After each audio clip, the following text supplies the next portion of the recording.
Jamaat-e ഇസ്ലാമിക്കെതിരായ AK. ബാലന്റെ പ്രസ്താവനയിൽ സിപിഎമ്മിന് ഉള്ളിൽ ഭിന്നതയെന്ന മന്ത്രി കെ.എൻ. ബാലഗോപാൽ. ഉള്ളിൽ ഭിന്നതയില്ല എന്ന് കെ.എൻ. ബാലഗോപാൽ. ഏത് വർഗീയതയും എതിർക്കണം, വിശ്വാസവും വർഗീയതയും രണ്ടാണ്. മുഖ്യമന്ത്രി വിഷയത്തിൽ വിശദമായി പ്രതികരിച്ചിട്ടുണ്ട്.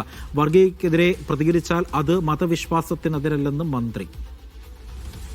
എല്ലാ വിഭാഗത്തെയും ഞങ്ങൾ ഒരേപോലെയാണ് കാണുന്നത്. RSSനെ കാണുന്നതും ഹിന്ദു വർഗീയതയെ കാണുന്നതും ഇസ്ലാം വർഗീയതയും കാണുന്നതും ഇനി ക്രിസ്ത്യൻ വർഗീയത ഉണ്ടെങ്കിൽ അതിനെ കാണുന്ന ഒരുപോലെയാണ്. അത് ഒരുപോലെയാണ്. RSSനെതിരെ പറഞ്ഞു കഴിഞ്ഞാൽ അത് ഹിന്ദുവിനെതിരെയാണ് എന്ന് ആര് പറഞ്ഞാലും അംഗീകരിക്കാൻ പറ്റില്ല. ജമാഅത്തെ ഇസ്ലാമിയുടെ നിലപാടിനെ പറ്റി ഒരു അക്ഷരം പറഞ്ഞാൽ, വാക്ക് പറഞ്ഞാൽ അത് മുസ്ലിമിനെതിരാണ് എന്ന് ചിത്രീകരിക്കാൻ ശ്രമിച്ചാൽ അത് ശരിയല്ല. മതവിശ്വാസവും വർഗീയതയും രണ്ടും രണ്ടാണ്. ഇപ്പം വളരെ വിശദമായിട്ട് മുഖ്യമന്ത്രി പറഞ്ഞിട്ടുണ്ട്.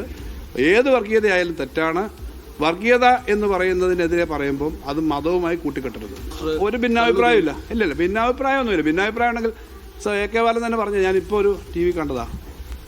നിങ്ങളൊന്നും പറയുന്നതനുസരിച്ചിട്ടില്ല. പാർട്ടി തീരുമാനിച്ചാൽ, പാർട്ടി എന്തെങ്കിലും പറഞ്ഞാൽ അതനുസരിച്ച് ഞാൻ അഭിപ്രായം പറയും. പാർട്ടി എന്തെങ്കിലും പറയട്ടെ. പാർട്ടിക്കകത്ത് വ്യത്യസ്തമായി പറഞ്ഞില്ല. പാർട്ടിയുടെ കഴിഞ്ഞ ദിവസം മുഖ്യമന്ത്രി പറഞ്ഞപ്പോൾ വളരെ വിശദമായി കാര്യം പറഞ്ഞതാണ്. ഇതിനകത്ത് ഞാനീ പറഞ്ഞതിനകത്ത് ഏതെങ്കിലും സമയത്ത് ഭിന്നാഭിപ്രായമുള്ള പ്രശ്നമാണോ?